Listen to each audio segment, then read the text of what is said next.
আয়াহসাবুল ইনসানু আল্লান নাজমা'a ইযামাহ বালা কাদিরিনা আলা আন নুসাউইয়া বানানা।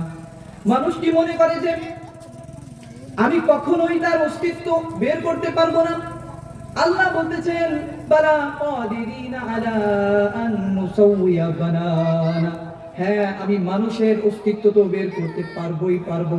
আমি মানুষের হাতের রেখা পর্যন্ত, এমনকি আমি মানুষের ফিঙ্গার পেইনের যে দাগগুলো আছে যেমন ছিল সেইভাবেই কিয়ামতের দিন আমি আবার পুনরায় সৃষ্টি করার ক্ষমতা রাখবো। পড়ে না সুবহানাল্লাহ। কাফের মুশরিকরা কি বলেছে? যে তোমাদের আল্লাহ আমাদেরকে পুনরায় সৃষ্টি করতে পারবে না। আর আল্লাহর ঘোষণা যে আমি তো তোমাদেরকে বের করতে পারবোই পারবো। আমি তোমাদের হাতের ফিঙ্গার পেইনের মধ্যে যে ছোট ছোট শিরা থাকে, দাগ থাকে, সেই দাগটাও পর্যন্ত, সেই শিরাটা পর্যন্ত আমি তোমাদেরকে বের করতে পারবো। এই আয়াত থেকে তারা গবেষণা করে, এই আয়াতকে গবেষণা করে তারা ফিঙ্গার পেইনকে আবিষ্কার করেছে। 1856 সালের আগে এই পৃথিবীর মানুষ জানতোই না যে ফিঙ্গার পেইন দেওয়া যায়। আমরা যারা টিপসই দিতে পারি না, আমরা তারা কিন্তু টিপসই দিই, মানে যারা সই করতে পারি না আমরা কি করি? টিপসই দিই না, টিপসই দিয়ে থাকি। এই টিপসইটা 1856 সালে বিজ্ঞানীরা কোরআনের এই আয়াতকে গবেষণা করে তারা তখন থেকেই আবিষ্কার করেছেন টিপসইয়ের বিষয়টা। তো আল্লাহ সুবহানাহু ওয়া তাআলা পবিত্র কোরআনে সমস্ত কিছু আমাদেরকে জানিয়ে দিচ্ছেন।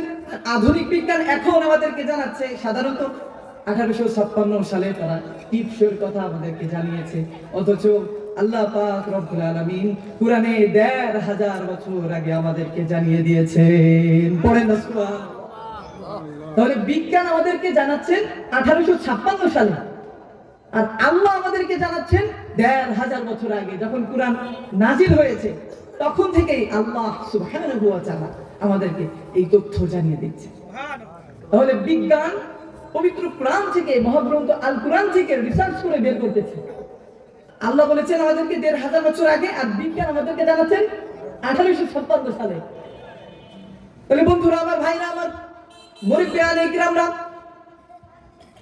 আল কোরআনের শিক্ষা যারা পেয়েছে তারাই ধন্য হয়েছে। তাহলে বিজ্ঞান এত গবেষণা কেন্দ্র, রিসার্চ, তাদের এত গবেষণা বই আছে, দুনিয়ার কত বই আছে, কেমিস্ট্রি আছে, ফিজিক্স আছে, বায়োলজি আছে, এই সমস্ত কিছু আবিষ্কার করেছে পবিত্র আল কোরআন থেকে। পড়েন না সুবহানাল্লাহ। তাহলে বিজ্ঞান রিসার্চ করে বের করতেছে কোরআন থেকে, আর আল্লাহ আমাদেরকে ১৫০০ বছর আগে জানিয়ে দিয়েছে। আল্লাহর কাছে মানুষের অস্তিত্ব, চামড়া, মানুষের উভয়ব পুনরায় সৃষ্টি করা কোনো কঠিন বিষয় নয়। আল্লাহর কাছে কি কোনো কঠিন বিষয়? আল্লাহর কাছে কঠিন বিষয়? আল্লাহর কাছে কোনো কঠিন বিষয় নাই।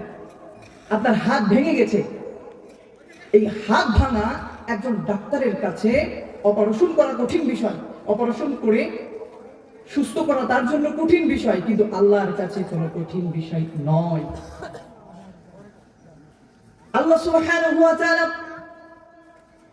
মানব জাতিকে যেভাবে আকৃতি দিয়েছেন, সেই আকৃতিতে কোনো পৃথিবীর ডাক্তারের ক্ষমতা নাই ওই আকৃতিতে ওইভাবে আবার পুনরায় সৃষ্টি করবে।